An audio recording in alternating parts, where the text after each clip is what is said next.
Filipino Anklet hand poke tattoo ang paksa natin ngayong araw at nagpalika rin siya ng signature hand poke tattoo natin dito sa likod ng kanyang binti. Solido, freehand yan.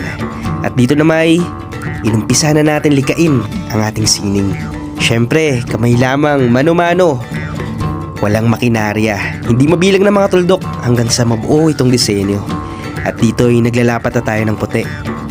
At nang matapos ay ito na. Ito ay may sagisag ng dasal at pananalig. Hiraya manawari para sa kanyang mga pangarap. Nariyan din ang baybayin ng padayon. At ang signature hand poke tattoo natin. Araw para sa pag-asa at buhay. Bundok para sa katatagan. At yung alon ay sagisag ng pagpapatuloy at kalakasan. Syempre, dito lamang yan kapatid.